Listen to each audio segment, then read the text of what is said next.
राधे राधे। जय श्री कृष्णा। बोले विष्णु भगवान की जय। एकादशी महारानी की जय। आज की इस वीडियो में हम आपको सुनाएंगे अपरा एकादशी की व्रत कथा। कथा को सुनने से क्या लाभ मिलता है, कथा में क्या क्या महत्व बताया गया है और कथा क्यों सुननी चाहिए, कथा का क्या महत्व है, तो ये सभी जानकारी इस वीडियो के माध्यम से हम आपको बताएंगे। युधिष्ठिर जी महाराज भगवान श्री कृष्ण से कहते हैं, हे भगवान, ज्येष्ठ मास कृष्ण पक्ष की एकादशी का क्या नाम है तथा इसका महात्म क्या है, सो कृपा करके सुनाइए। भगवान श्री कृष्ण कहने लगे कि हे राजन, यह एकादशी अचला एकादशी अथवा अपरा एकादशी दो नामों से जानी जाती है। पुराणों के अनुसार ज्येष्ठ कृष्ण पक्ष की अपरा एकादशी है, क्योंकि यह अपार धन देने वाली है। जो मनुष्य इस व्रत को करते हैं वे संसार में प्रसिद्ध हो जाते हैं। इस दिन भगवान त्रिविक्रम की पूजा की जाती है, भगवान लक्ष्मीनारायण की पूजा की जाती है। अपरा एकादशी के व्रत के प्रभाव से ब्रह्महत्या, भूत योनि, दूसरों की निंदा आदि सब पापों दूर हो जाते हैं। इस व्रत के करने से पर स्त्री गमन, झूठी गवाही देना, झूठ बोलना, झूठे शास्त्र पढ़ना अथवा बनाना, झूठी ज्योतिषी बनाना अथवा झूठे वैद्य आदि बनना, ये सभी पाप नष्ट हो जाते हैं। जो क्षत्रिय युद्ध से भाग गए हो वे नरकगामी होते हैं, परंतु अपरा एकादशी का व्रत करने से भी वे स्वर्ग को प्राप्त हो जाते हैं। जो शिष्य गुरु से शिक्षा ग्रहण करते हैं फिर बाद में उनकी निंदा करते हैं वे अवश्य नरक में जाते हैं, मगर अपरा एकादशी का व्रत करने से वे भी पाप से मुक्त हो जाते हैं। जो फल तीनों पुष्कर में कार्तिक स्नान करने से अथवा गंगा तट पर पितरों को पिंडदान करने से प्राप्त होता है, वही अपरा एकादशी का व्रत करने से प्राप्त हो जाता है।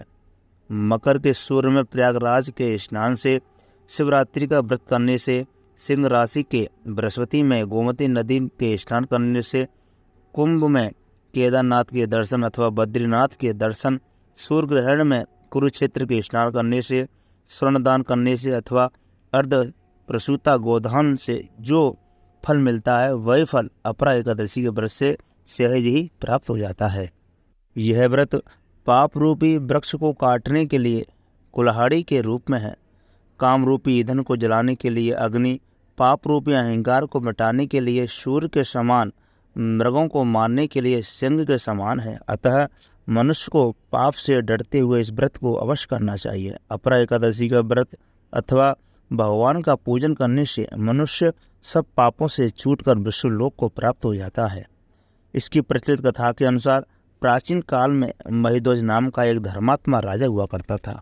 उसका छोटा भाई वज्रध्वज बड़ा ही क्रूर, अधर्मी तथा अन्यायी था। वह अपने बड़े भाई से द्वेष रखता था। उस पापी ने एक दिन रात्रि में अपने बड़े भाई की हत्या करके उसकी देह को एक जंगल में पीपल के नीचे काट दिया। उस अकाल मृत्यु से राजा प्रेतात्मा के रूप में उसी पीपल पर रहने लगा और अनेक उत्पात करने लगा। एक दिन अचानक धौम्य नामक ऋषि उधर से गुजरे। उन्होंने प्रेत को देखा तो तपोबल से उसके अतीत को जान लिया। अपने तपोबल से प्रेत उत्पात का कारण समझा। ऋषि ने प्रसन्न होकर के उस प्रेत को पीपल के पेड़ से उतारा तथा परलोक विद्या का उपदेश दिया। दयालु ऋषि ने राजा की प्रेत योनि से मुक्ति के लिए स्वयं ही अपरा अचला एकादशी का व्रत किया और उसे अगति से छुड़ाने को उसका पुण्य प्रेत को अर्पित कर दिया। इस पुण्य के प्रभाव से राजा की प्रेत योनि से मुक्ति हो गई। वह ऋषि को धन्यवाद देता हुआ दिव्य देह धारण करके पुष्पक विमान में बैठकर स्वर्ग को चला गया। हे राजन, यह अपरा एकादशी की कथा मैंने लोकहित के लिए कही है। इसे पढ़ने अथवा सुनने से मनुष्य सब पापों से छूट जाता है। इसलिए संसार में हर एक मनुष्य को एवं वैष्णव जनों को एकादशी का व्रत अवश्य करना चाहिए। एकादशी का व्रत करने से एवं भगवान विष्णु का नाम स्मरण करने से संसार के सभी पाप नष्ट हो जाते हैं। बोलिए विष्णु भगवान की जय।